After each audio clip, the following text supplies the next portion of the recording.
Hoy platicaremos con el doctor José Luis Gázquez Mateos, miembro del área de Fisicoquímica Teórica del Departamento de Química de la Universidad Autónoma Metropolitana, Unidad Iztapalapa. El doctor Gázquez nació en la Ciudad de México el 7 de diciembre de 1948. Estudió la licenciatura en Ingeniería Química en la UNAM y realizó estudios de posgrado en la Universidad Johns Hopkins en Estados Unidos de América. Fue profesor de la Facultad de Química de la Universidad Nacional Autónoma de México de 1976 a 1982.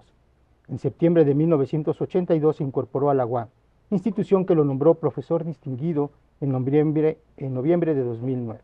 Ha publicado más de 100 artículos de investigación, varios libros de divulgación y docencia y ha graduado múltiples estudiantes a nivel licenciatura y posgrado, lo cual lo ha hecho merecedor al nombramiento de investigador emérito del Sistema Nacional de Investigadoras e Investigadores. Ha recibido diferentes premios, entre los que destacan el Premio Scopus de la editorial Elsevier en el área de Química en 2007 y el Premio Nacional de Química Andrés Manuel del Río en el área de investigación en 2008.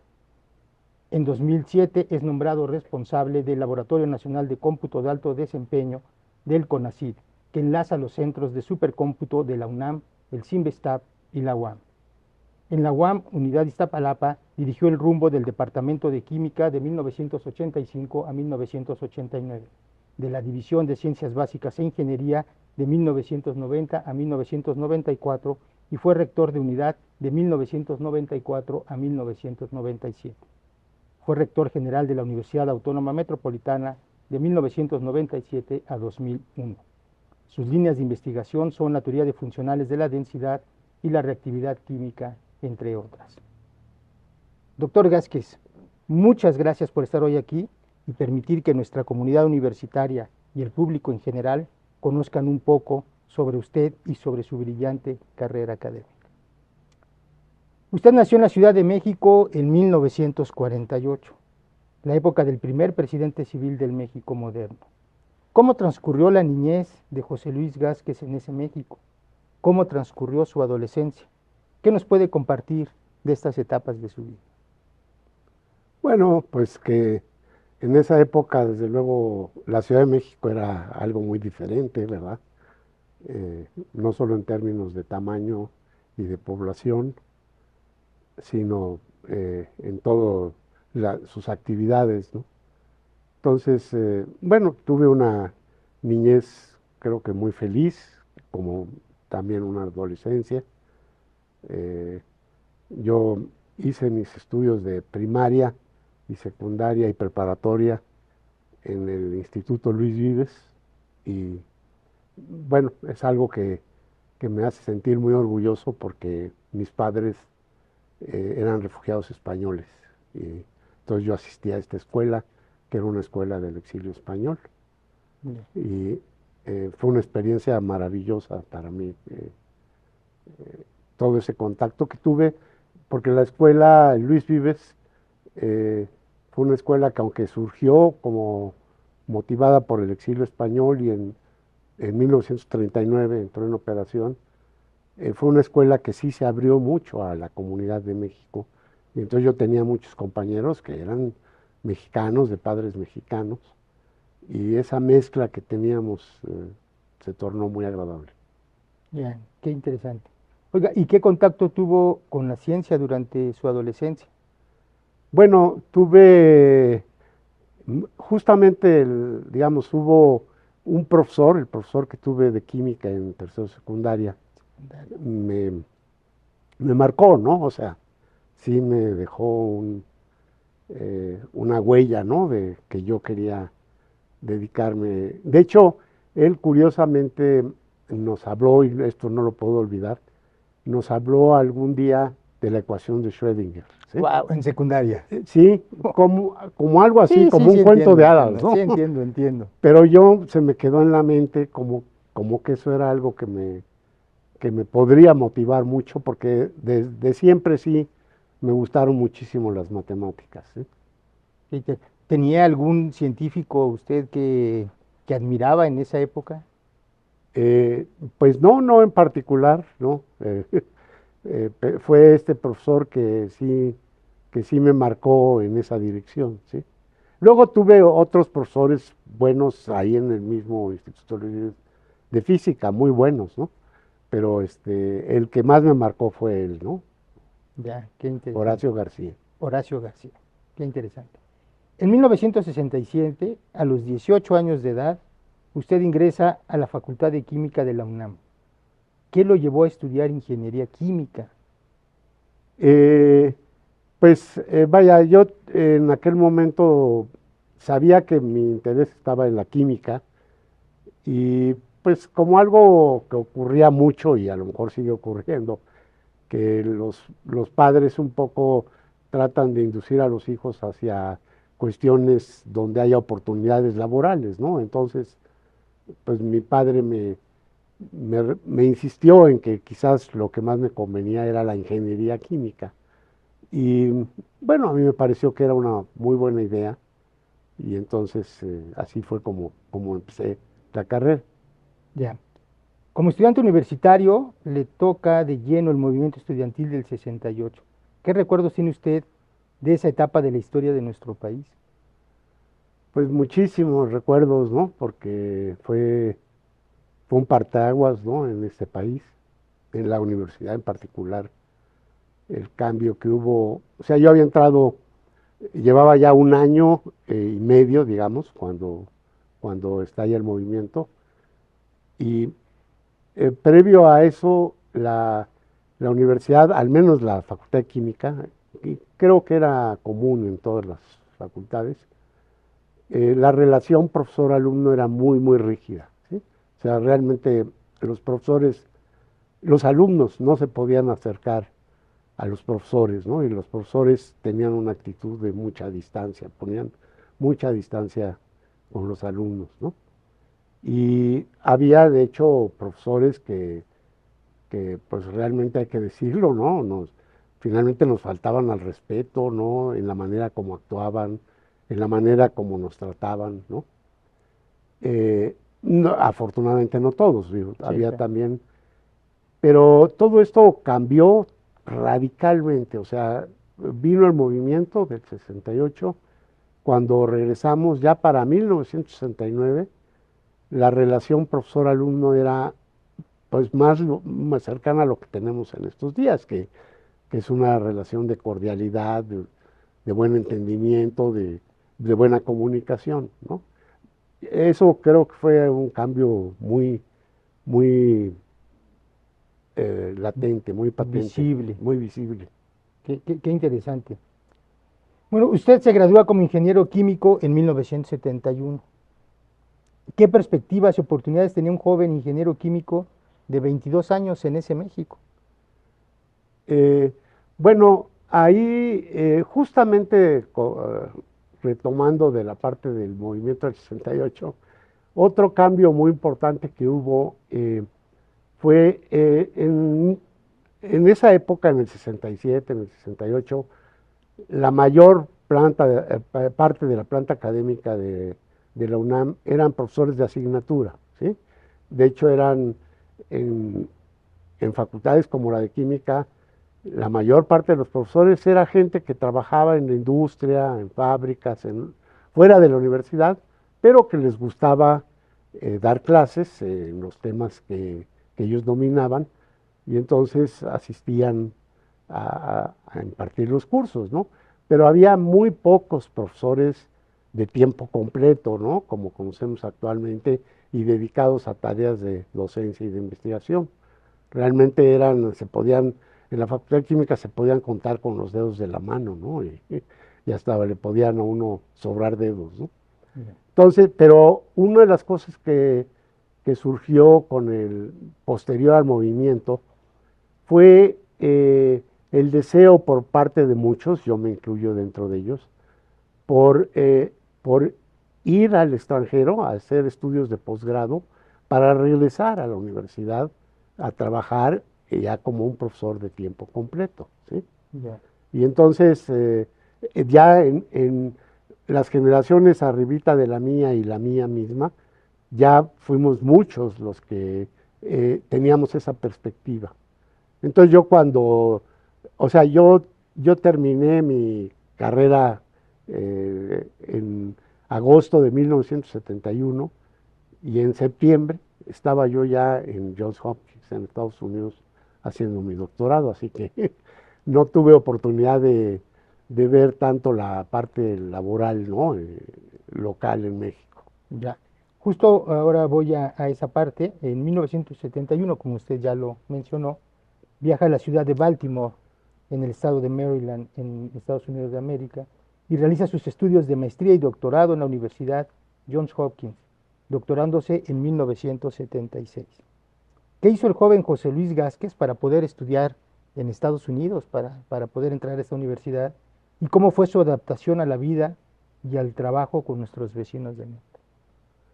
Sí, bueno, yo, como mencioné hace un momento, estudié la carrera de Ingeniería Química y yo tenía un pariente que vivía en el estado de Maryland, fuera de la ciudad de Baltimore, pero la Universidad Johns Hopkins se ubica dentro de la ciudad de Baltimore, ¿sí? Pero él era también, era doctor en química, pero él trabajaba en una compañía haciendo mucha investigación, pero para producir productos que luego se comercializaban, ¿no? Y por su mismo trabajo él tenía contacto con un profesor de la universidad que se dedicaba a catálisis. Entonces, cuando yo estudié ingeniería química, yo, digamos, sí me di cuenta que a partir del segundo año, tercer año, en que el currículum de la carrera implicó llevar bastantes materias relacionadas con la ingeniería química, me di cuenta que eso no era lo que más me motivaba. A mí lo que más me motivaba era la fisicoquímica, ¿no? Y toda la parte de matemáticas que acompañaba a la Seguía la idea de la química. ecuación de Schrödinger de la Sí, secundaria, ¿no? sí, ya venía de ahí, ¿no?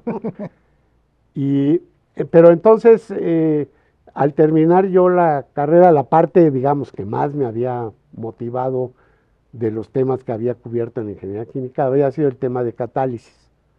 Entonces, él me dijo, oye, pues aquí hay un profesor que es excelente, ¿por qué no aplicas y a ver cómo te va, ¿no? Y así lo hice, o sea, apliqué tanto por la admisión como por una beca. En ese momento las becas de CONACYT apenas estaban empezando, ¿no? Y entonces yo apliqué por la admisión y la beca y afortunadamente me otorgaron las dos, la institución, y así fue como llegué a Hopkins, ¿sí? ¿Puedo añadir algo más? Claro, no, no, por favor, doctor. Es que em, cuando yo llegué a Hopkins, entonces ya como estudiante, en el primer año le asignaban a uno un profesor de tutor, ¿no? Todavía no era propiamente el asesor, ¿no? Entonces a mí me asignaron al, al profesor de catálisis como mi asesor, ¿no? Y el sistema americano en general de posgrado, de licenciatura también, pero mucho más de posgrado, es un sistema donde no hay muchísima libertad de cuáles son las materias que uno tiene que cursar. O sea, la única regla, por ejemplo, en mi universidad era que yo cubriera un cierto número de créditos, pero de qué materias, de las que yo quisiera. No, yo escogía las que yo quería, ¿no? Así estaba armado Y entonces, pues yo llegué con mi asesor, ¿no? Que él era de catálisis, y le mostré las materias que quería llevar en el primer semestre, y todas eran de física y de fisicoquímica, ¿no? Y se me quedó viendo y me dijo, se me hace que tú no vas a ir para catálisis. Y sí, efectivamente, a los pocos meses eh, tuve la enorme suerte, así lo considero, esto fue casual totalmente, pero en el departamento de química de la Universidad Johns Hopkins estaba el profesor Robert Parr. Yo no lo sabía en aquella época, pero Robert Parr ha sido uno de los químicos teóricos más grandes a nivel mundial, ¿no? Él hizo contribuciones, afortunadamente falleció hace algunos años, pero hizo contribuciones enormes a la química teórica, ¿no? Y él era profesor en Hopkins, de hecho yo tomé el primer curso que tomé con él de química cuántica, él me lo impartió, y entonces opté por trabajar con él para mi tesis de doctorado. Para quienes vean esta entrevista, profesor, si nos puede decir rápidamente a los que ya se nos haya olvidado nuestros cursos de secundaria y prepa, ¿qué es la catálisis y qué diferencia hay con esta parte como más teórica, como para que la gente pueda entender esa parte? Sí, bueno, es que la catálisis, o sea, em, hay reacciones químicas que para que ocurran tiene que haber la presencia de lo que llamamos un catalizador, que se define como una sustancia química que, vamos a decir, participa en la reacción, pero de una manera que al final queda inerte, como si no hubiera intervenido, pero facilita que la reacción se lleve a cabo, ¿sí? Podríamos decir, una reacción química para que ocurra requiere de tener una cierta energía de activación, y el catalizador lo que hace es que su presencia hace que esa barrera de activación baje y por lo tanto la reacción se puede llevar a cabo de una manera mucho más fácil, ¿sí? Okay. Entonces, pues evidentemente dentro del campo de la ingeniería química, ya más aplicado, ¿no? Pero los reactores, etcétera, un tema muy importante es el tema de la catálisis, justamente por esta función tan importante que cumplen los catalizadores, ¿no? Por ejemplo, en todos estos procesos de hidrodesulfuración del petróleo o desulfuración del petróleo que en México son tan importantes, se hacen a base de catalizadores, ¿sí? Okay. Y eso es lo que usted dijo, su asesor, usted no va para allá. Sí. Y usted fue por una parte más teórica, que tiene que ver más con otros aspectos, ¿no?, de la naturaleza, como cuáles, no digo, nada más para poner en contexto y que podamos entender cuando digamos química teórica, sepan más o menos por dónde va. Sí, bueno, es que, digamos, la química teórica puede abarcar varias ramas, como es muy general el término, química teórica. Dentro de la química teórica, en realidad, mi campo de expertise es la química cuántica, ¿sí? Y la química cuántica, pues, se propone describir la estructura electrónica de sistemas químicos a través justamente de las soluciones de la ecuación de Schrödinger, ¿sí? La de la secundaria. La de la secundaria, ¿sí? Entonces, para mí era muy motivante, ¿no? Estar trabajando en eso cuando recordaba mis pasos por la secundaria y que veía embelesado la primera vez que me platicaban de esa ecuación, ¿no? Ya. Ok, y regresando en la línea en la que íbamos, ¿cómo se adaptó usted a la vida de trabajo de nuestros vecinos del norte? Porque pues usted viene de la UNAM y yo creo que en Johns Hopkins es un poco diferente, ¿no? ¿O cómo fue? No, sí, fue un periodo muy complicado. Porque además fue, digamos, creo que fue muy abrupto el paso que di de estar en la última semana de agosto. Yo estaba como estudiante terminando la carrera de ingeniería química y la primera de septiembre estaba yo ya en Johns Hopkins, ¿no? Entonces como que no había tenido tiempo yo de madurar bien realmente si eso es lo que yo quería hacer, ¿no? Y me sucedió un poco en el primer año que tenía dudas, ¿no? Decía, bueno, realmente esto es lo que yo quiero hacer. Estaba contento con las clases, estaba muy contento, eran los temas que a mí me gustaba cubrir, los que me motivaban, pero a la vez tenía dudas de si había escogido bien, ¿no?, mi camino para adelante. Entonces el primer año, con el cambio de idioma, el cambio de país, todos los cambios que acompañan esto, fue un año complicado, ¿sí?, para mí el primer año. Pero después ya me fui adaptando y por el contrario, actualmente guardo un recuerdo maravilloso de Baltimore, porque además en el segundo año me casé con mi esposa, con la que sigo teniendo mi familia, ¿no? Que ella es mexicana, y nos costó trabajo al principio, pero realmente construimos una vida muy agradable en Baltimore, con amigos, y nosotros mismos iniciamos nuestra vida de casados ahí, ¿no? Entonces, para nosotros Baltimore es algo muy especial. Me imagino. Y siempre es difícil ir solo que ir con alguien, ¿no? Es diferente, perdón, o sea, es Sí, ir solo que ir con su pareja en este caso, eso ayuda mucho, ¿no? sí. Bueno, el primer año y el segundo estuve solo y luego ya estuve acompañado. Muy bien.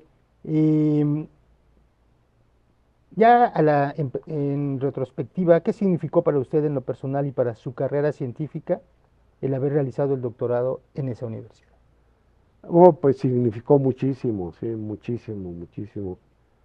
Porque, bueno, eh, la Universidad Johns Hopkins tiene un gran prestigio dentro de los Estados Unidos y a nivel mundial. Ahora con lo del Eh, COVID, todos veíamos sí, la página de esa universidad, ¿no? es que la Universidad Johns Hopkins, digamos, por lo que es más famoso a nivel mundial, es por la medicina. La Escuela de Medicina es muy reconocida. Pero eh, justamente por todos estos programas que tienen que le llaman del premédico para los estudiantes en Estados Unidos que luego van a estudiar medicina. El premédico es una carrera donde los estudiantes llevan mucha química y entonces el departamento de química de Hopkins es muy fuerte por eso, porque Hopkins es de los que tiene más fama de que los estudiantes que quieren ir a medicina y estudian el premédico en Hopkins tienen las puertas abiertas prácticamente en cualquier lado, ¿no? Y es porque sí, digamos, el nivel, siento yo, del departamento de química, el departamento de física, es muy alto, ¿no? Entonces, bueno, yo, por un lado, el entorno de estudios fue muy bueno. El profesor Robert Parr, no solo como profesor, sino como ser humano, fue fundamental para mí. Me ayudó muchísimo y me enseñó muchísimo de cómo debería uno de actuar, ¿no? Ya en la vida profesional. Y entonces para mí, pues me cambió la vida para bien, diría yo, ¿no? El haber ido a Hopkins me hizo adquirir una mayor seguridad en todo lo que estaba haciendo y con la idea siempre en todo momento de regresarme a México. Yo quería regresar en ese momento a la UNAM. La UAM se empezó a crear cuando yo estaba por allá. Bueno, ahorita llegamos ahí, nada Sí, más quisiera preguntarle algo más. En 1977, usted publica sus primeros trabajos de investigación. El primero, Piecewise Polynomial Electronic Wave Functions, en la revista Journal of Chemical Physics, en coautoría con Harry Silverstone. Y el segundo, Electron Gas Exchange for Atoms, publicado en Physical Review A, en coautoría con Jaime Keller. Estos trabajos marcan el inicio de su prolífica carrera en investigación. ¿Qué recuerdos tiene de estos primeros artículos? sí. Bueno, el primer trabajo que menciona, el del Piecewise Polynomial Wave Functions, fue una parte de mi tesis de doctorado, porque debo señalar que el profesor Parr, eh, estando yo trabajando con él, le hicieron una oferta en la Universidad de North Carolina en Chapel Hill, una oferta que era irrechazable para él, y se fue. Y em, digamos, yo me podía haber ido con él, pero justamente en términos del esfuerzo que habíamos hecho mi esposa y yo para adaptarnos a Baltimore. eh, Chapel Hill es un pueblito que es de estos pueblos de Estados Unidos que surgen por la universidad, ¿no? Sí, sí. Entonces nos dio miedo, francamente, que volver a pasar por esa etapa de adaptación y nos quedamos en Hopkins en el entendido de que todo lo que ya había hecho yo con el profesor Parr formaba parte de mi tesis y que él asistiría a mi examen y que terminaría todos mis trabajos con el doctor Harry Silverstone. Entonces él me dirigió en este trabajo, porque los trabajos que publiqué con el profesor Parr los publiqué ya posteriormente. Eran de mi tesis de doctorado, pero los publiqué tiempo después, ¿sí?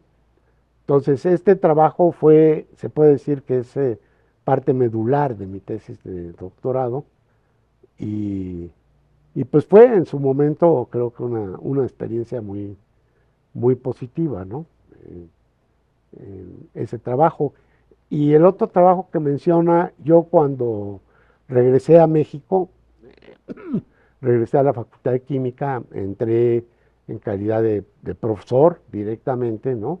De tiempo completo, y entré se llamaba el Departamento de Química Teórica, que estaba en aquel tiempo, era la División de Estudios de Posgrado de la Facultad de Química.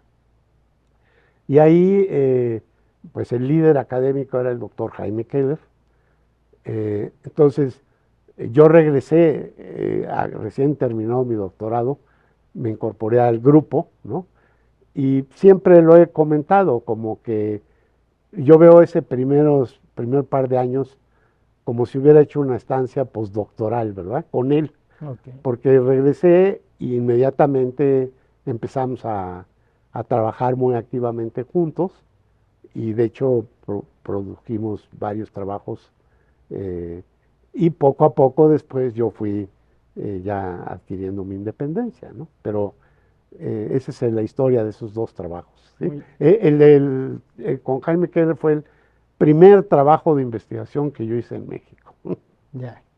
Ok, después de estos 6 años que usted pasa trabajando en la UNAM y que nos acaba de describir, afortunadamente para la Casa Abierta al Tiempo, en septiembre de 1982 usted se incorpora a la UAM en su unidad Iztapalapa.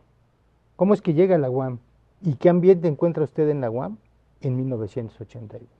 Sí, bueno, mi llegada a la UAM está muy ligada a Johns Hopkins, sí, porque justamente cuando yo estaba haciendo mi doctorado en Johns Hopkins, llegó un otro mexicano a estudiar el doctorado, él en la parte de química inorgánica, Federico Delgado. Pero Federico Delgado llegó en 1974 y él conocía muy bien al doctor Campero, ¿sí?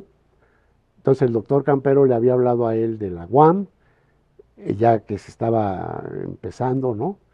Y le ofreció que cuando terminara su doctorado se viniera directamente a la UAM. Y así ocurrió. Yo terminé mi doctorado antes, yo me fui a la UNAM, pero durante todos esos años que coincidimos nos hicimos muy amigos, él y yo. Y siempre decíamos que a ver si algún día podíamos colaborar juntos, ¿no?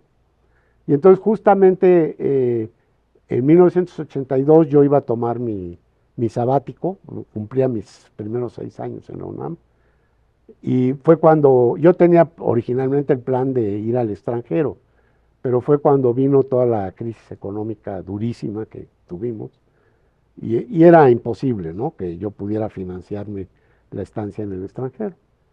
Y entonces, casualmente, un día que fue de visita Federico Delgado a la Facultad de Química y platicamos de todo esto, me dijo, vente a la UAM, yo voy a hablar con el doctor Ricardo Gómez, que es el jefe del Departamento de Química, para que te permita que vayas de sabático a la UAM.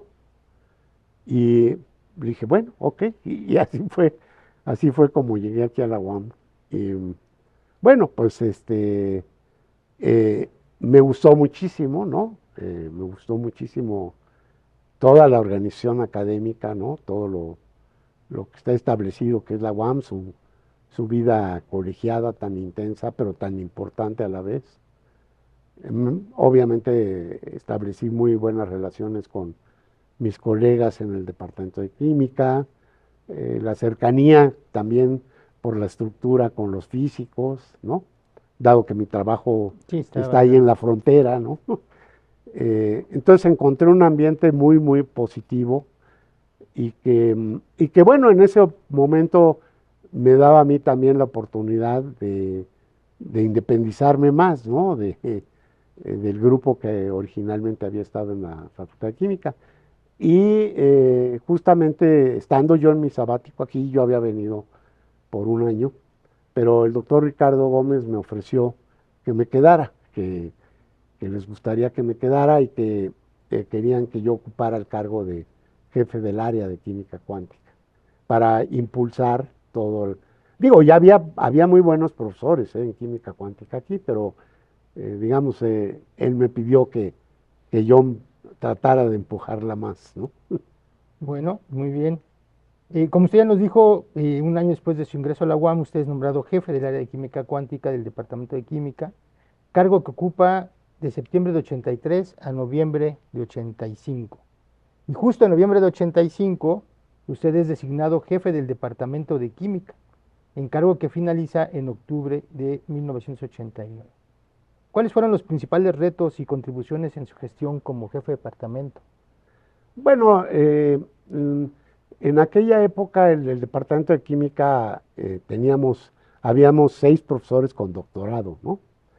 En este modelo de la UAM, del profesor que a la vez hace tareas de investigación, pues la realización de estudios de posgrado se ve como el camino más directo al aprendizaje de las tareas de investigación, ¿no? Y al entrenamiento en llevar a cabo tareas de investigación. Entonces, eh, la gran mayoría de los profesores del departamento eran jóvenes que no tenían estudios de posgrado, ¿no? Por necesidades de la docencia que ya se ofrecía en la institución a nivel de licenciatura, ¿no? Y entonces el reto pues era consolidar la planta académica en ese sentido, en el sentido de promover, motivar, apoyar, inducir a que todos los profesores, muchos de ellos ya lo estaban haciendo, pero bueno, entonces justamente había que seguirlos empujando, que no claudicaran en ello Exacto. y que concluyeran sus estudios de posgrado. Con la idea, muchos de ellos lo estaban haciendo aquí en México, aquí mismo en el Departamento de Química. Entonces, para ellos, la idea era que una vez que se doctoraran, tuvieran la oportunidad de salir un tiempo a otro lado y luego regresar a la UAM, ¿no?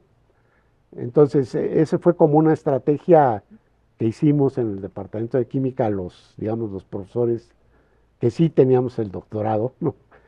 Y ese fue mi reto como jefe de departamento, fundamentalmente en ese momento, ¿sí? Ya. Y yo supongo que dado los resultados funcionó bastante bien, ¿no? Porque hay una planta muy consolidada, Sí, no solo en química, sino en todos los departamentos de la división. En mayo de 1990, el Consejo Académico de la Unidad de Iztapalapa lo designa como el sexto director de la División de Ciencias Básicas e Ingeniería, concluyendo su periodo en abril de 1994. ¿Nos puede compartir cuáles eran a su consideración los retos más apremiantes en la división? bueno, justamente, digamos, dada la escasez de apoyo, ¿no? De recursos para la investigación en general en el país, ¿no?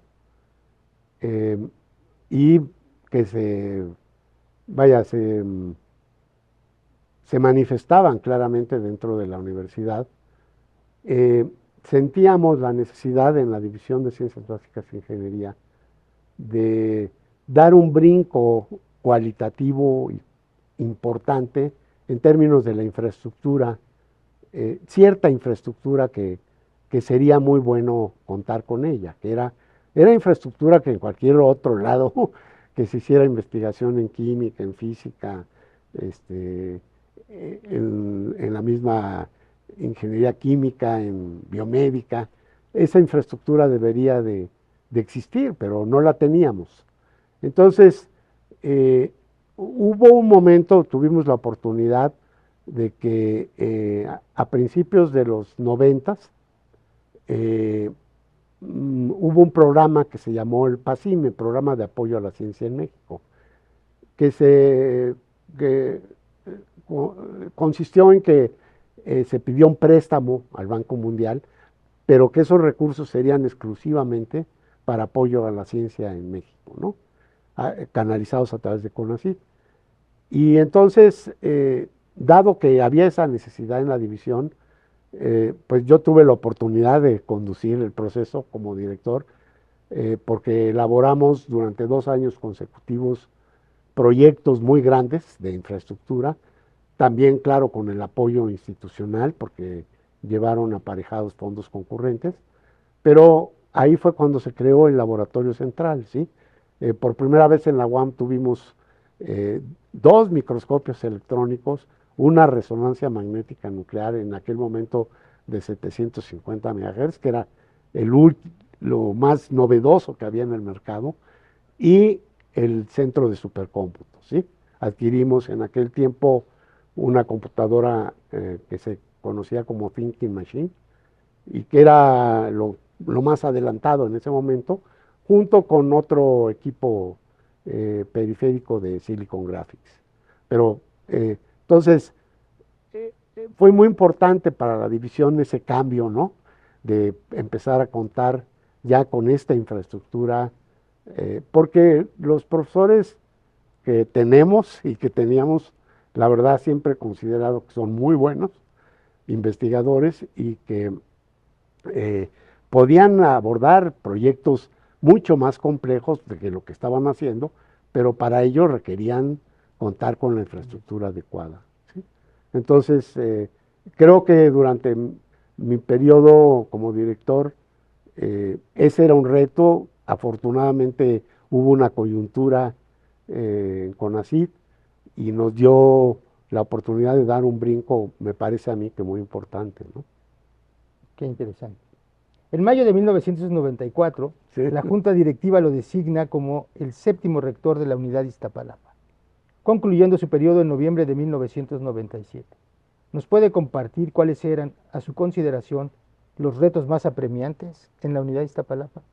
Sí, bueno, pues desde luego, vaya, el reto de la consolidación de la planta académica seguía vigente, ¿no? Digo, por un lado, la división de CBI tenía un avance muy significativo, ¿sí?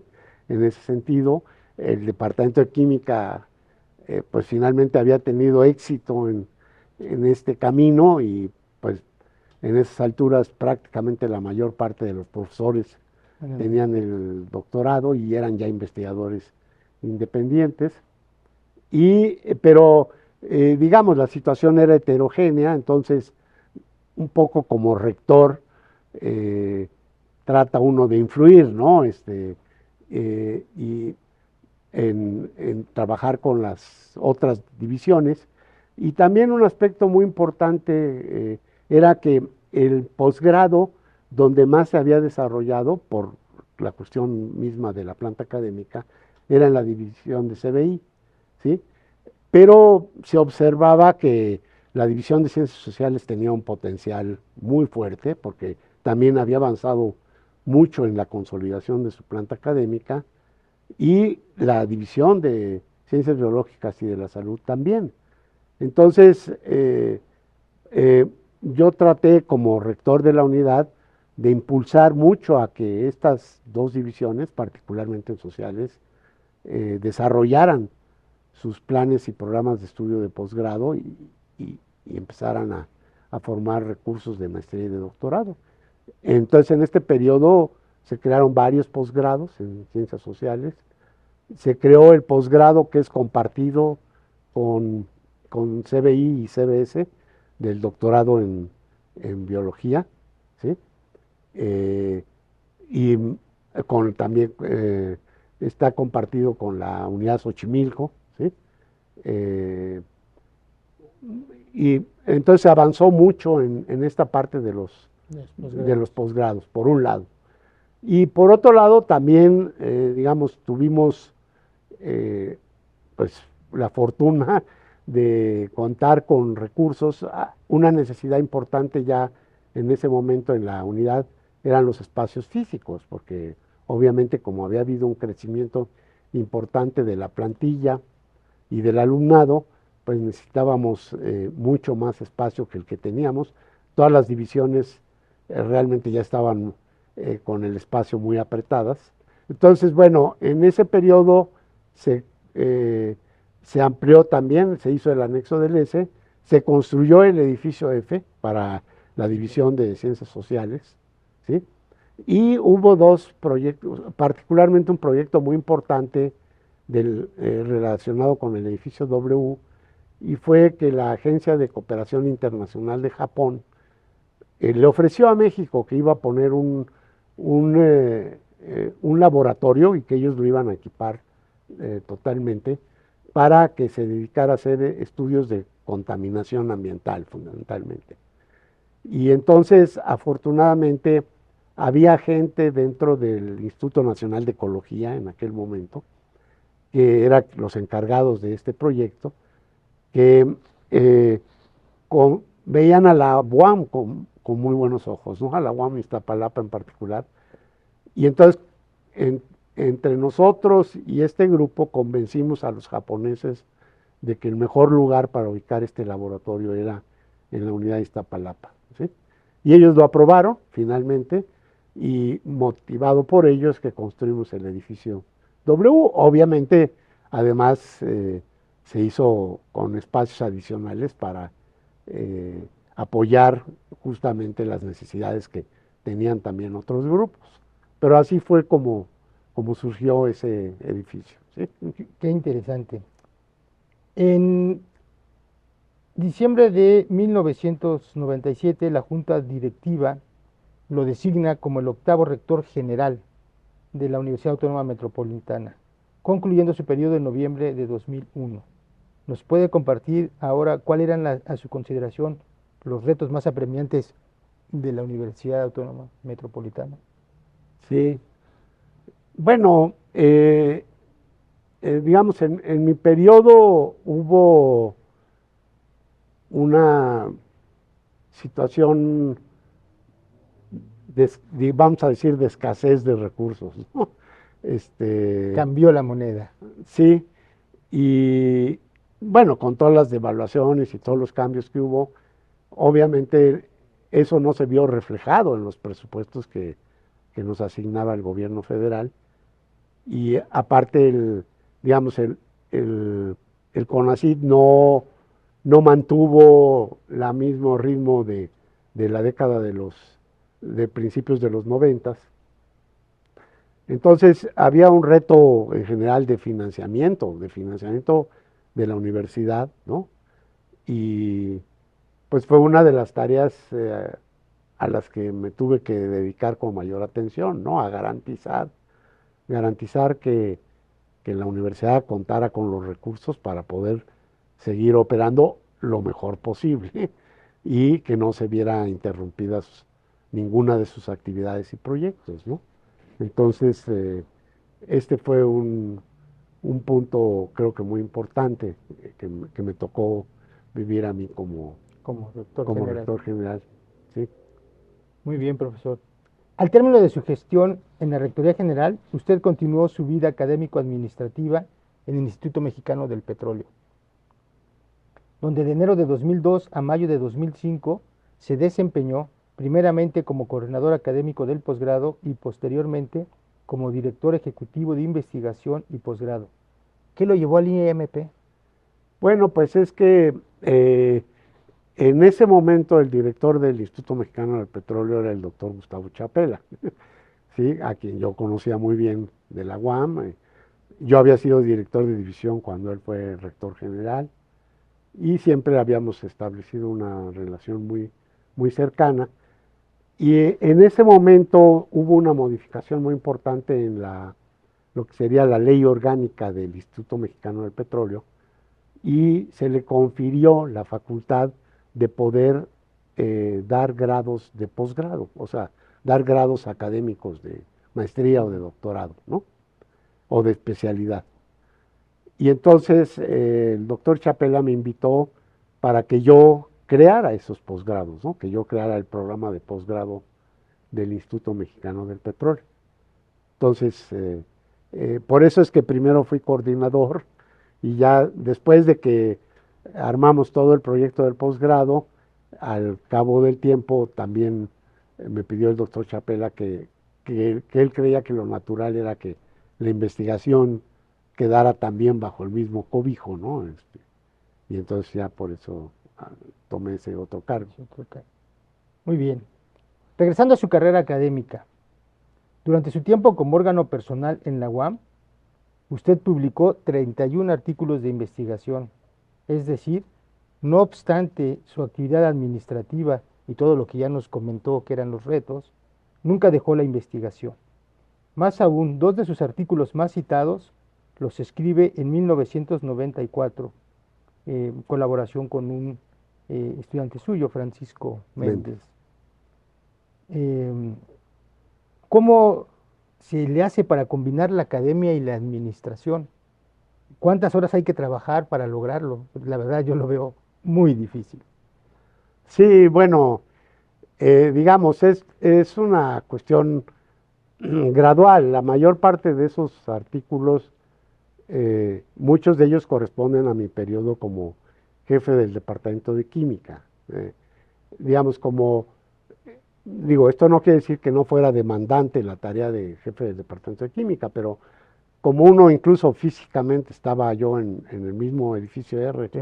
y ahí estaban mis estudiantes y el grupo, ¿no?, de química cuántica, pues en ese caso la verdad es que no tuve muchos problemas para seguir haciendo investigación.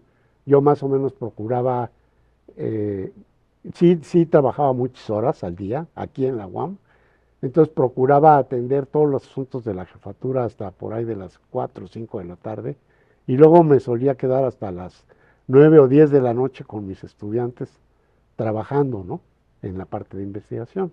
Entonces, digamos, durante la jefatura el avance se fue dando sin problemas.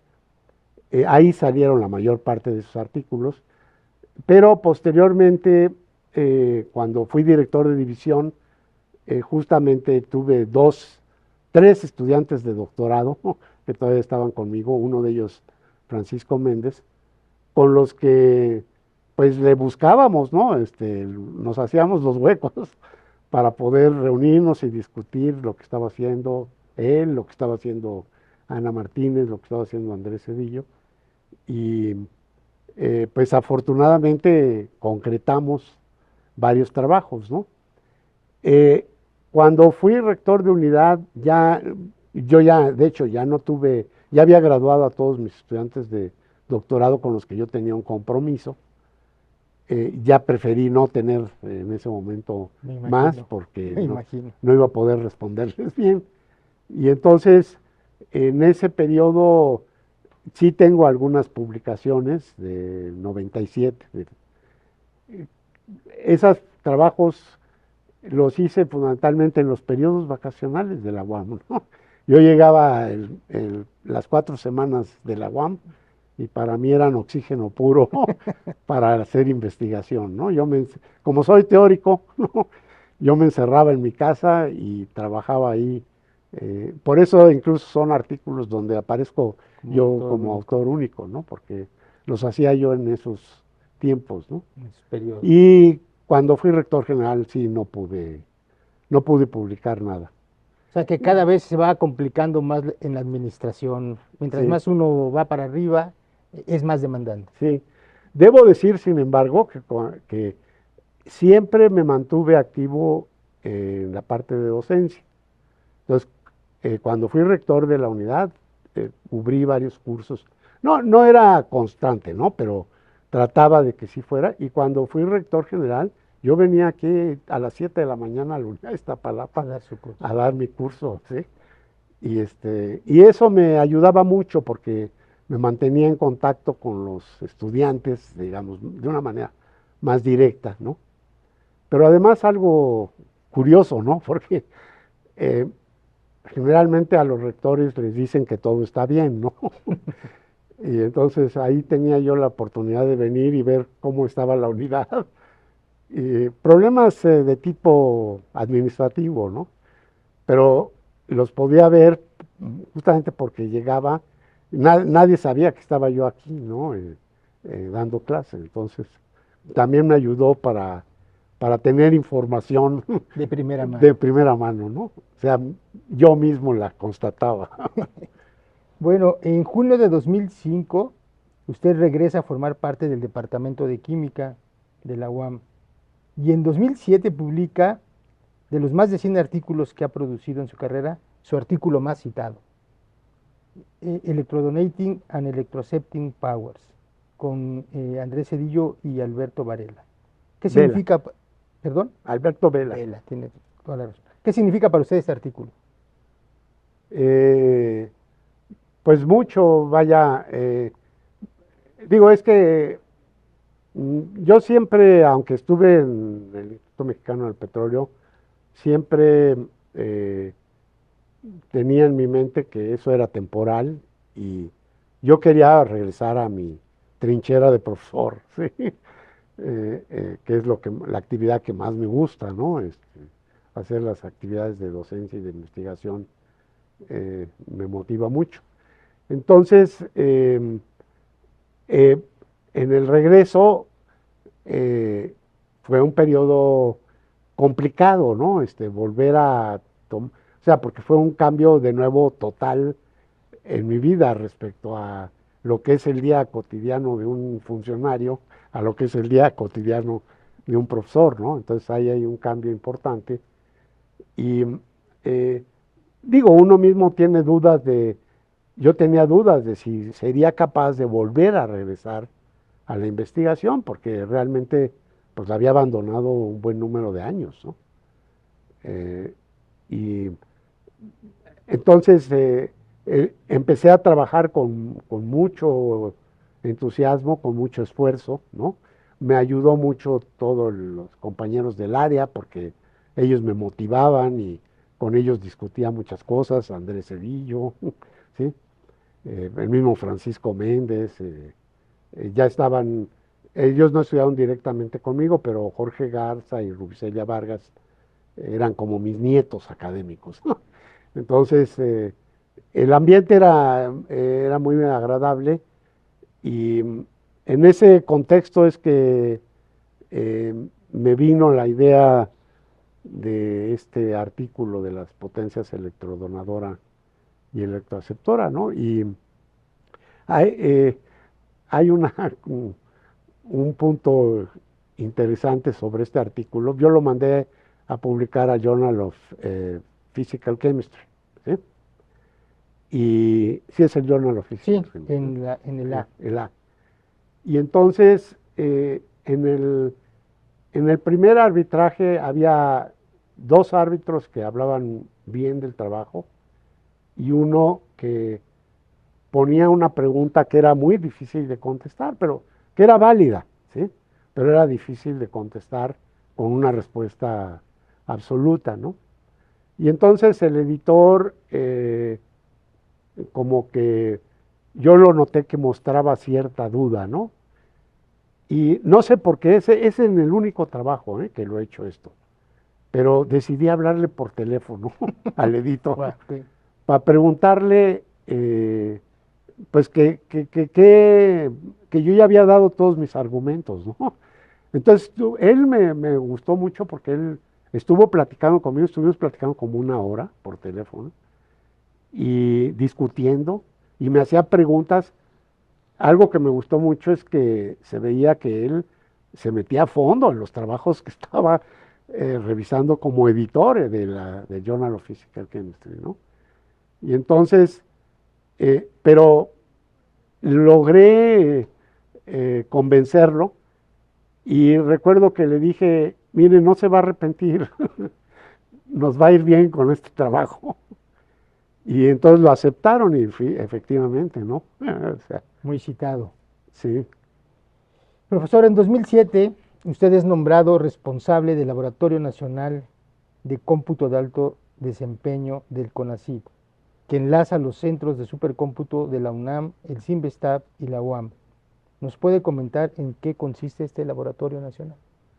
Sí, a raíz de una convocatoria que hubo de CONACYT en el año de 2006, la idea de los laboratorios nacionales era justamente la de concentrar infraestructura que es de alta tecnología, pero a la vez de alto costo, tratarla de concentrar por regiones en el país para hacer, dado la escasez de recursos que siempre tenemos, pues que lográramos tener por regiones en el país espacios donde estuvieran bien equipados y que todos los grupos de alrededor, cercanos geográficamente, tuvieran acceso a ellos, ¿no?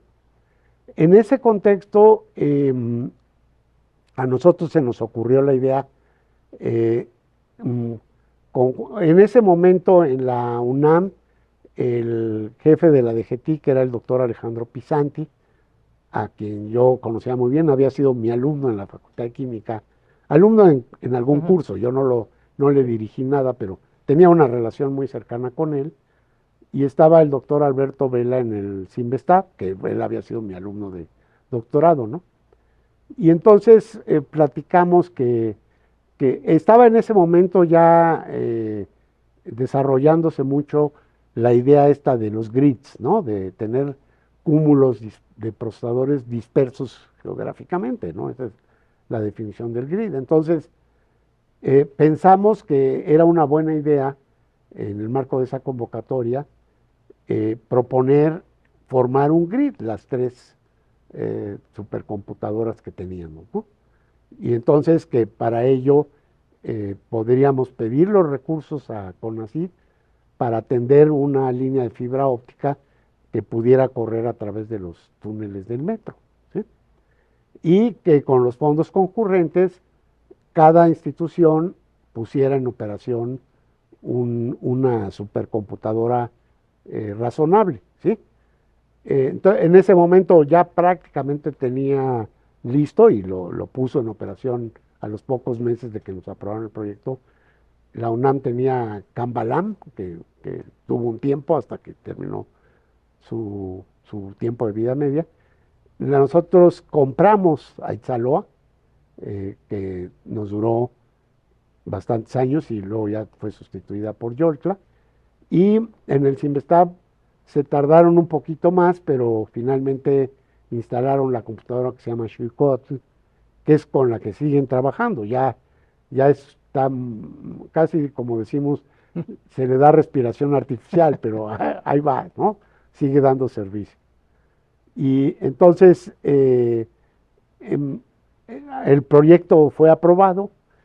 En el metro siempre fueron muy receptivos al proyecto, fuimos de que la fibra se pudiera atender y se aceptó.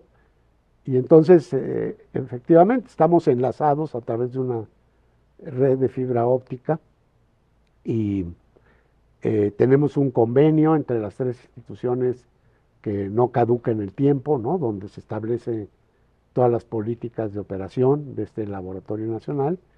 Y creo que ha sido una experiencia muy positiva, ¿sí? No hemos logrado todavía nuestro sueño, ¿sí? Nuestro sueño era que un investigador entrara, digamos, vía una cuenta al Laboratorio Nacional y que las mismas computadoras con sus sistemas de administración de colas decidiera a cuál computadora se iba y que eso fuera, que el investigador no le importara, ¿no? A cuál de las tres se iba, lo que quiere el investigador son los resultados, ¿no? Eso todavía no estamos ahí, es complejo, porque además, bueno, es un problema desde el punto de vista tecnológico complicado, no es sencillo. Entonces hemos avanzado mucho en eso, pero todavía no estamos al punto que queremos. Nuestro objetivo es seguir en esa dirección. Y bueno, también nuestro objetivo ha sido el de justo pensando que al ser las tres instituciones juntas tenemos mayor fortaleza, el tratar de impulsar el supercómputo en el país, ¿no? De una mejor manera de como lo hemos hecho. Y bueno, el Laboratorio Nacional ha sido un buen ejemplo de lo que se puede lograr y esperamos que continúe, ¿sí? Que continúe. Eventualmente yo dejaré ya en algún momento, pero yo creo que las bases para que ya se quede están puestas, ¿no? Porque ha sido de mucho beneficio para las tres instituciones y aparte de las tres instituciones creo que siempre hemos trabajado de una manera eh, muy positiva hacia el desarrollo del proyecto, ¿no? Y no verlo como algo que me está limitando a mí como institución, sino al contrario, me está ayudando. Como reconocimiento a su labor en investigación, usted ha recibido diferentes reconocimientos. En 2007 recibe el premio Scopus de la editorial Elsevier en el área de química, pues por las citas a sus artículos. En 2008 recibe el Premio Nacional de Química Andrés Manuel del Río en el área de investigación. Y el SNI, el Sistema Nacional de Investigadoras e Investigadores, lo nombró investigador nacional emérito. ¿Qué significan para usted estas distinciones? Bueno, pues siempre son un motivo de halago, ¿no? El que haya un reconocimiento por parte de la comunidad, ¿no? Entonces, bueno, la del Sevier, pues esa es a nivel internacional. Me dio mucho gusto la de química porque fue mis mismos colegas químicos, ¿no? Quienes me dieron ese reconocimiento y pues uno siente satisfacción, ¿no? Así como, desde luego, una satisfacción muy grande que el Sistema Nacional de Investigadores me haya ascendido a investigador emérito, ¿no? Muy bien, profesor.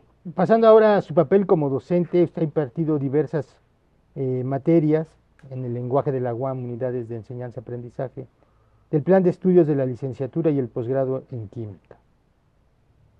También ha publicado material de apoyo para la docencia. ¿Qué significa para usted ser docente? Pues digo, siempre lo he visto, ¿no? Desde que estaba en la Facultad de Química, porque aunque en la UNAM estaba en esa época muy separada la investigación de la docencia con los institutos, ¿no? Y había un instituto de química donde se hacía investigación. Este espacio que se empezaba a generar en las facultades, como las divisiones de estudios de posgrado, fue un espacio que fue creciendo con profesores de tiempo completo que también hacían, aparte de dar docencia, hacían labor de investigación. Entonces, o sea, vaya, desde que estaba yo en la UNAM, mi labor como profesor, yo así la entendía, era hacer docencia y hacer investigación, ¿no?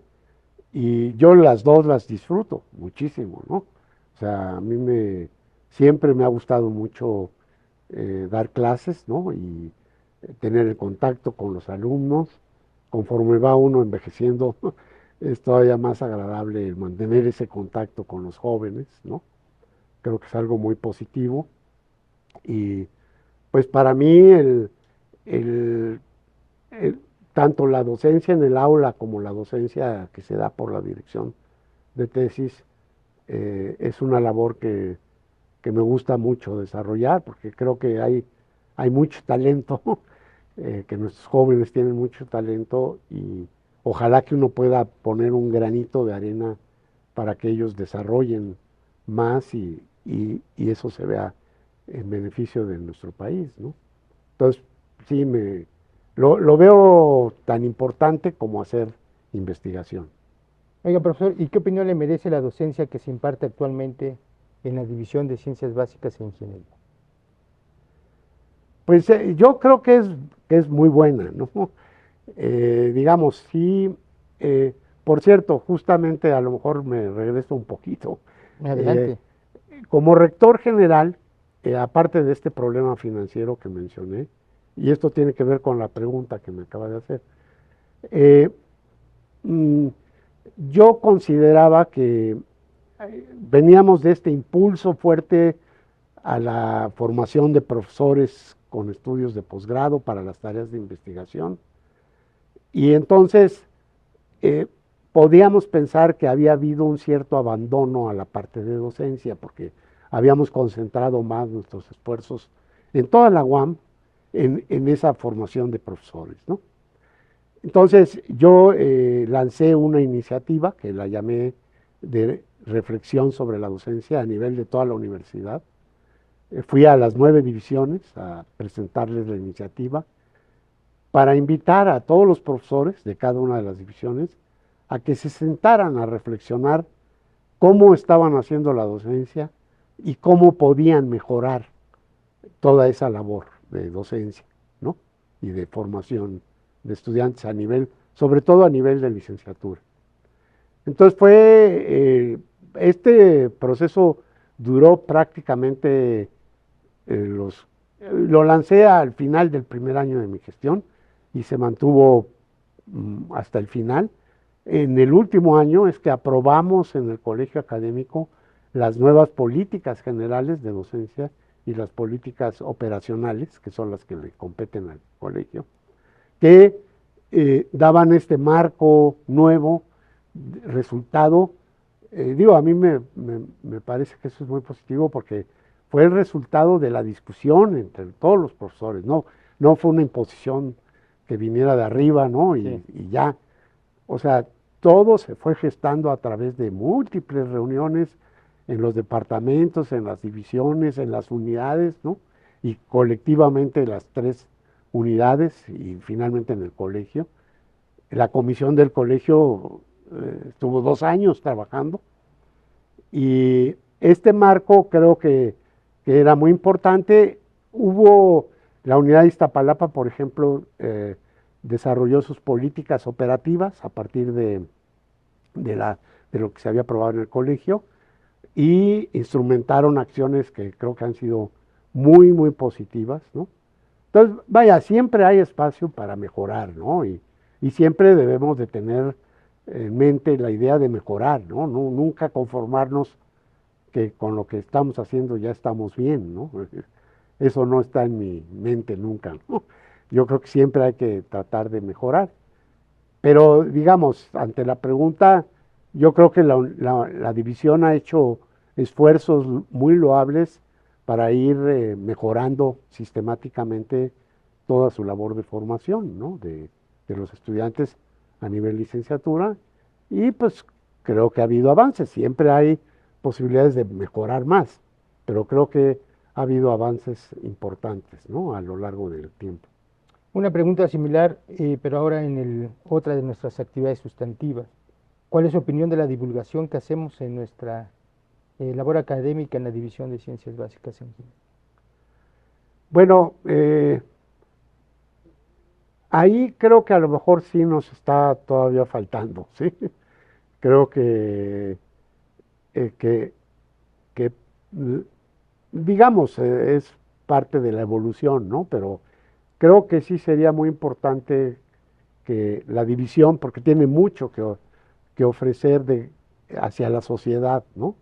Creo que sí sería importante que desarrolláramos más actividades en esta dirección y justamente pensando en que la sociedad se apropie más del conocimiento y de los beneficios que tiene toda la ciencia. A lo mejor hay un conocimiento implícito en la sociedad, pero creo que hay que hacerlo más explícito y sobre todo también creo que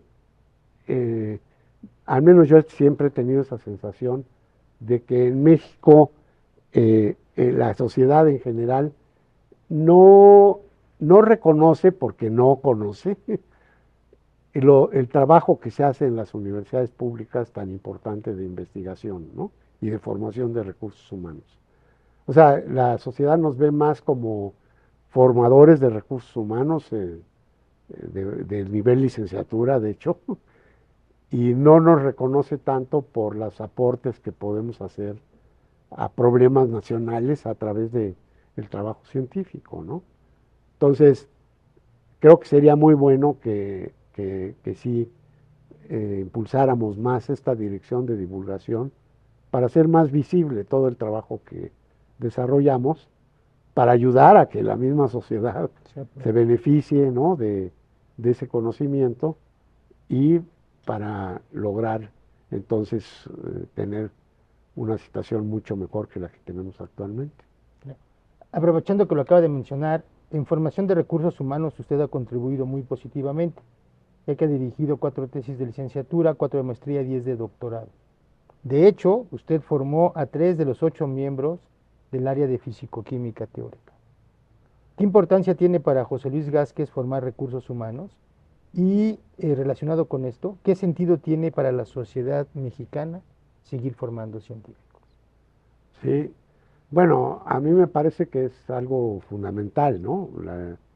Empezando por esta última parte. O sea, un país no se puede dar el lujo de no eh, realizar tareas de investigación en todos los campos del conocimiento.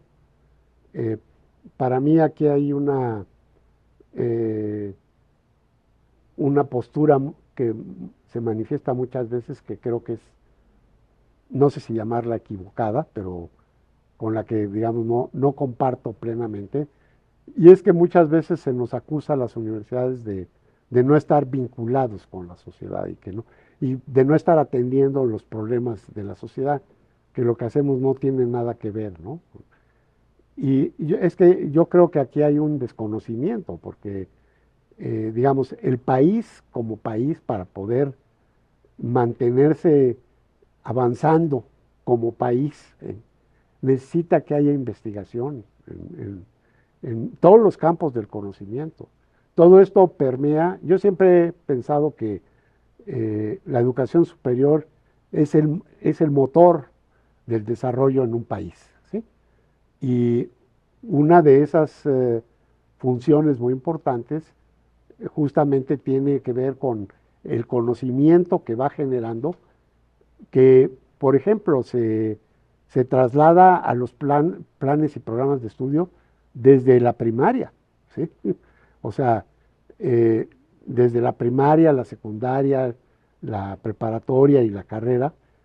Si no hubiera masas críticas en el país haciendo investigación, esos planes no se renovarían ni se actualizarían adecuadamente, ¿no? Eh, para mí, bueno, obviamente hay ejemplos que son más claros por mi cercanía, ¿no? O sea, yo veo lo que platicaba al mero principio, la, la licenciatura en química que se ofrecía en 1967 cuando yo empecé a estudiar, eh, era una licenciatura de química orgánica y de una química orgánica de principios del siglo, ¿sí? Y esa misma química era la que nos enseñaban a nosotros como ingenieros químicos, era la que le enseñaban a todos los estudiantes de la Facultad de Química. Cuando se dio todo este boom de los que fuimos al extranjero, regresamos y nos pusimos a trabajar y a discutir los planes y programas de estudio, vinieron cambios muy importantes, ¿no? Una actualización de a de veras, ¿no? De ofrecer una licenciatura en química moderna, ¿no? Y en la química actual y con todos los avances que había habido en este campo, ¿no? Y eso, bueno, creo que actualmente se mantiene, ¿no? En todas las universidades, porque las universidades públicas han avanzado mucho en esta lógica de, de de darle un énfasis importante a las actividades de investigación. Pero entonces la investigación para mí es fundamental para un país, ¿no? Independientemente de si necesitamos filósofos, historiadores, necesitamos ingenieros, necesitamos físicos de agujeros negros, necesitamos de todo, ¿no? Este, porque es conocimiento que hace que el país tenga mejores oportunidades, ¿no? A través de ese conocimiento que sus mismos habitantes aportan, ¿no? Entonces, la formación de recursos humanos a nivel de doctorado me parece fundamental. Mi, mi filosofía siempre ha sido que, eh, o sea, en un país como México, siempre debemos de, toda la investigación que hacemos los investigadores, digamos, que ya estamos formados, la debemos de hacer acompañados de un joven para formarlo, ¿sí? Que me parece eh, que es grave, ¿no? Que hagamos investigación, si, bueno, no grave, ¿no? A lo mejor el calificativo es muy fuerte, pero eh, no adecuado, que hagamos investigación nosotros mismos y no nos demos la oportunidad de que en ese proceso de hacer investigación formemos a alguien, porque creo que en México hace mucha falta, ¿no? Y entonces debe ser parte medular, ¿no?, de nuestra actividad como investigadores, el estar formando gente de nivel de maestría y de doctorado. Y de licenciatura misma también, ¿no? ¿Qué consejo le daría al estudiantado interesado en seguir una carrera académica en ciencias básicas o ingeniería? Pues vaya, si es lo que lo motiva, yo diría que adelante, ¿no? O sea, eh, a mí me parece que pues lo, lo más importante es que uno eh, haga aquellas cosas que lo motivan a uno, ¿no? Y tener la oportunidad de hacerlo eh, es muy valioso, ¿no? Yo me considero un afortunado, ¿no? Porque yo toda mi vida he trabajado en lo que me gusta hacer, ¿no? Entonces para mí el trabajo no es ningún problema, ¿no? Al contrario, es parte de lo que me gusta hacer, ¿no? Al interior de la UAM, el reconocimiento a su labor académica ha llevado a la comunidad universitaria y a sus órganos colegiados a condecorarlo con el nombramiento de profesor distinguido en noviembre de 2009. ¿Qué significa para usted haber recibido esta distinción? Pues significa todo, realmente para mí lo voy a decir con toda sinceridad, es mucho más importante que esa distinción que me otorgó la UAM. No es que no lo fuera los cargos que ocupé, pero para mí lo más significativo era el reconocimiento a mi labor como profesor, ¿sí? Y bueno, para mí fue y es, me siento muy, muy, muy orgulloso de haber recibido esta distinción por parte de la UAM, ¿no? ¿Qué significa para usted la Universidad Autónoma Metropolitana? Bueno, para mí es un espacio único y maravilloso de la educación superior en México, porque eh, creo que es la institución, siempre he pensado que las personas que idearon la ley orgánica de la UAM fueron visionarios, ¿no?, de lo que debía de ser una institución de educación superior, y entonces creo que lo lograron, ¿no? O sea, que nos dotaron de una estructura que la hace única a la UAM y que mm, tiene esta virtud de sus órganos colegiados, ¿no? O sea, digo, yo he estado de los dos lados, del lado del profesor y del lado de la autoridad, y lo que he podido observar durante todos estos años es que esos espacios son fundamentales para la universidad, porque realmente los acuerdos que se toman son después de amplias discusiones, de amplios debates, y se construye el consenso, ¿sí? No son imposiciones de la autoridad. Eh, Aquí en la UAM yo me jacto de que el rector general, a mí me pasó como rector general, puede perder votaciones en el colegio, ¿no? O sea, Claramente. porque no convenció y las puede perder, cosa que creo que hay otras instituciones en las que eso no ocurre, ¿no? Y entonces, vaya, más que el que gane o pierda las votaciones, lo que nos remite es a la idea de que creo que todos los que participan en los órganos colegiados, tanto los alumnos, bueno, en primer lugar, esta idea de tercios, ¿no?, de alumnos, profesores y autoridades, creo que es maravillosa.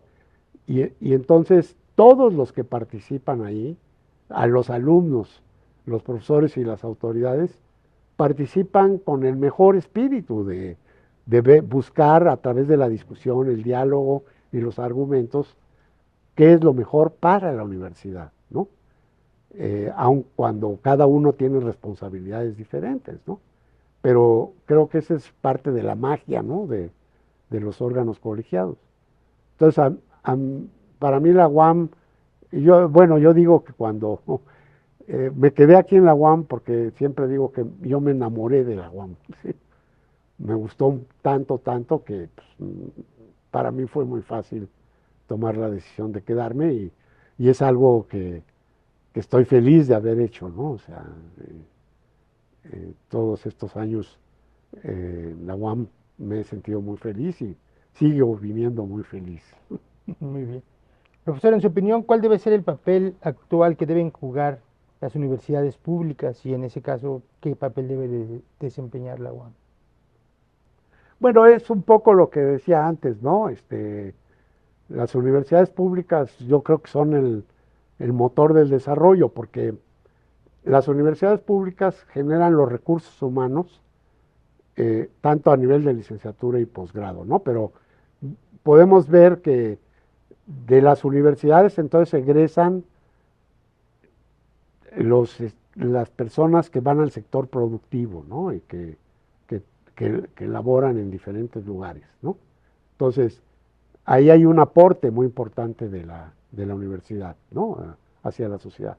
Pero ahí mismo se forman también los profesores de primaria y de secundaria, ¿sí? Y de preparatoria. Entonces, ahí hay otro aporte muy importante. Y obviamente ahí se forman luego los investigadores, ¿sí? Que continúan con esta labor en las universidades. Entonces, creo que eh, siempre he considerado que la universidad pública en México es el motor del desarrollo, de todo, ¿sí? Y que justamente por ello creo que se le debe de apoyar mucho más de lo que se nos apoya, ¿no? Porque las funciones que cumple tienen impacto en toda la sociedad. Claro, además de todo esto, obviamente, todo esto que digo no está peleado con la idea de que los investigadores, a la hora de hacer su investigación, ataquen problemas nacionales y propongan soluciones. Claro, que es parte justamente de la labor que tenemos que hacer, ¿no? En beneficio del país, pero es todo el conjunto de actividades, ¿no? Que no podemos dejar de lado y que son muy importantes para el desarrollo de un país. ¿Cómo le gustaría que fuera la UAM dentro de 20 años? Eh, pues bueno, digamos, em, si es mi expectativa sería que mantenga esta estructura colegiada, ¿no? Creo, me gustaría, y ahí creo que sí tenemos también un déficit, eh, deberíamos estamos muy encajonados en la estructura que nos dicta la ley orgánica, ¿no? De departamentos, divisiones, unidades, ¿no? Y bueno, la prueba es que muchos años después se crearon dos unidades y las dos se crearon en esa estructura igual que lo que ya se tenía, ¿no?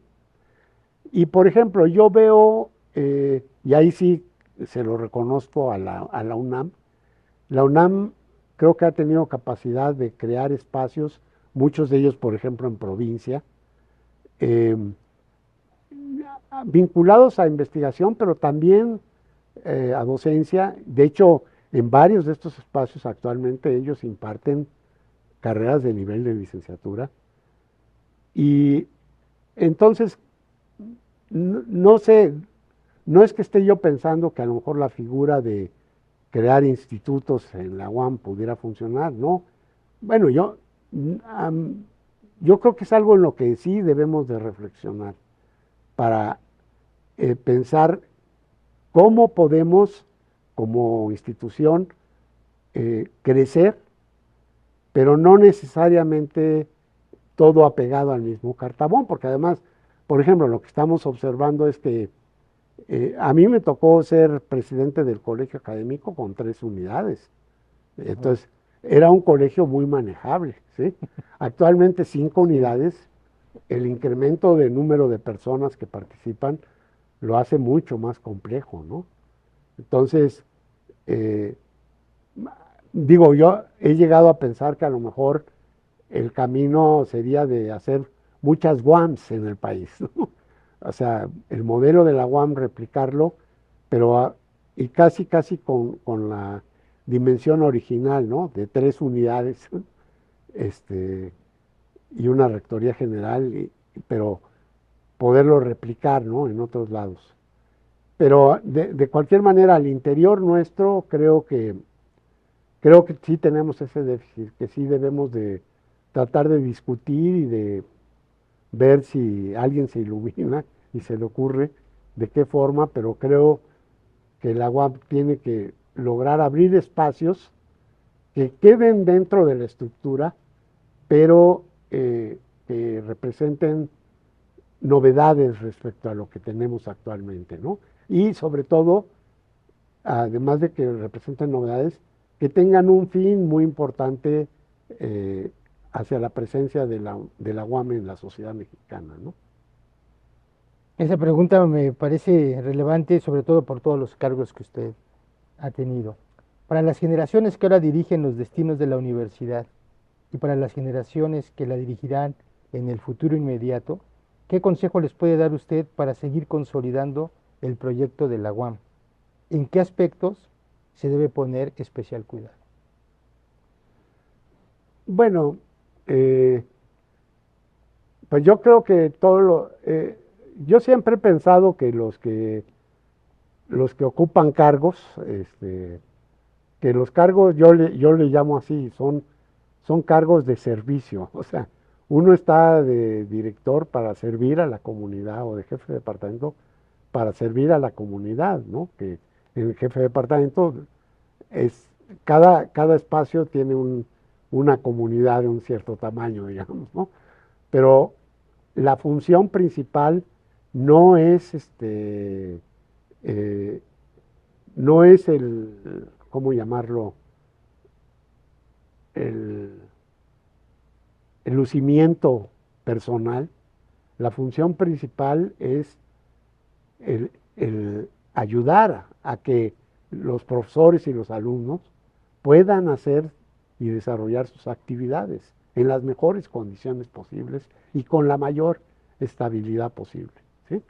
Yo creo que la principal función de un rector general es mantener tranquila y pacífica la universidad, para que es muy importante, para que todos los profesores y los alumnos puedan desarrollar sus actividades en las mejores condiciones y dedicarle todo su esfuerzo a eso sin tener que, que meterse en otros problemas, ¿no? Entonces, creo que ese debe ser el espíritu de todos los órganos personales, ¿no? de la UAM. Eso es lo que a mí me gustaría, que los actuales y los que vengan a futuro, que vean esto como una oportunidad de darle un servicio a la universidad, apoyando el desarrollo de todos, ¿no?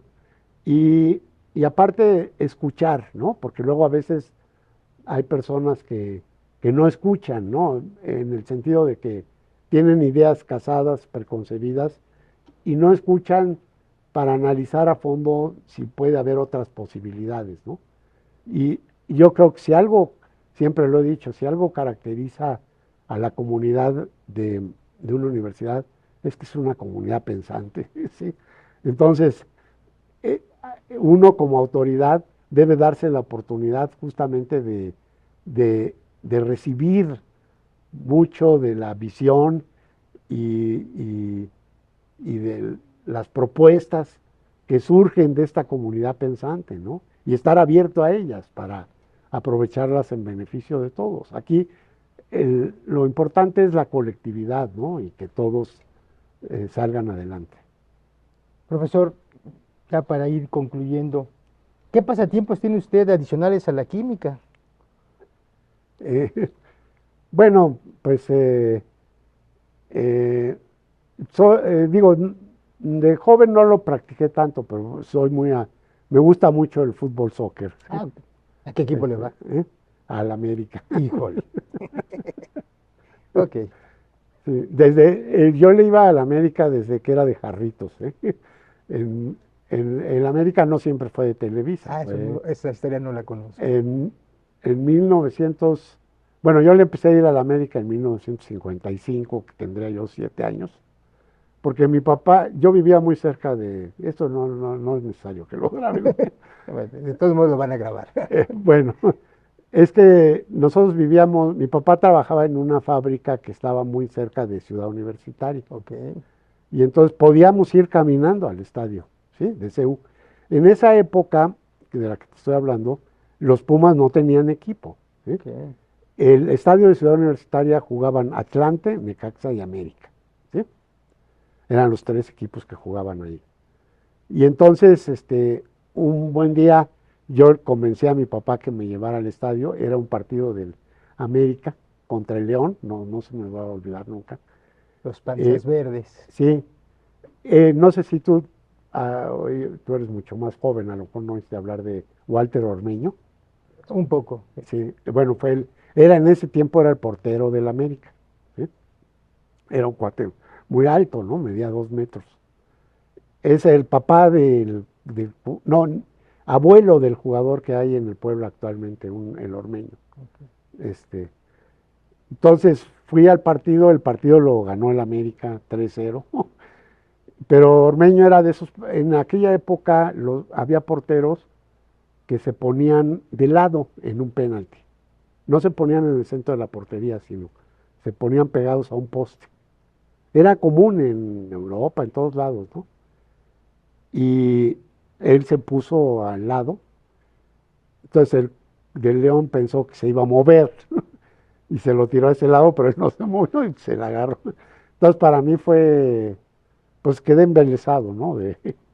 De Ormeño, y entonces pues ya me volví americanista. Pero lo sigue con atención el fútbol Sí, sí, sí, sí, sí. muy bien, Soy muy, muy aficionado. al Me, soccer. me gusta mucho. De hecho, bueno, esto tampoco, Sí, bien. pero fui director técnico de un equipo, Sí, o sí, sí, sea, sí, sí, sí, sí. hay una liga en el Ajusco, Ok, que es una liga que formaron los exalumnos del Colegio Madrid, ok, ¿sí? Que era otro de los colegios del del exilio. exilio. Y entonces, eh, mm, una liga que fue creciendo y em, el hijo de mi mejor amigo, ¿no? El hijo de mi mejor amigo, que, bueno, él me conocía a mí desde que él nació, ¿no? Eh, Formó un equipo, ¿no? Eh, y me invitó a que yo fuera el director técnico, ¿no? Y le dije, bueno, a ver cómo me va. Y entonces esto fue en 2003 por ahí, o 2002, ya no. Eh, y fue una experiencia maravillosa para mí, ¿eh? Estuve 17 años seguidos sin faltar. Los sábados subía A la a, Jusco. a la Jusco. Yo era el que me dijo, la única que te pido, me dijo, es que seas parejo con todos. Que se trata que en el equipo, Jueguen, si ganamos o no ganamos, si ganamos qué bueno, pero si no, pero que todos los que suben jueguen, ¿no? jueguen, sí, sí. Y entonces yo les daba esa parte, creo que la parte futbolística, pues no tan bien, pero la parte de repartirles los minutos, sí. Y para mí fue una experiencia de mi vida muy positiva, ¿no? ¿Cómo se llamaba el equipo? Es que bueno, esa es la otra parte muy importante. El equipo se sigue llamando Almería. Almería es una ciudad de España, pero es la ciudad donde nacieron mis padres, Ah, ok. ¿sí? Y lo que pasa es que, bueno, es parte de las historias que ocurren. La mamá de este muchacho se casó con mi mejor amigo, ¿sí? Pero la mamá no, conocía a mi familia porque ellos son de Almería, ¿no? Ella vivía en Almería, de hecho vino a México, conoció al que fue su esposo y ya se quedó a vivir en México, ¿no? Entonces el equipo se llama Almería, ¿no? Como en honor a nuestros antepasados. Qué bonito, qué bonita anécdota. Profesor, ¿algo que le gustaría agregar a esta entrevista, algo que se haya quedado en el tintero? Pues no, ahorita no. Creo que ya hablé de más. No, no, para nada. Muy bien, pues mire, a nombre de la comunidad universitaria de la División de Ciencias Básicas e Ingeniería de la Unidad de Iztapalapa, le agradecemos todo el esfuerzo y trabajo con que ha contribuido al desarrollo de esta institución, la cual, de acuerdo con especialistas en la materia, es una de las mejores universidades públicas de este país.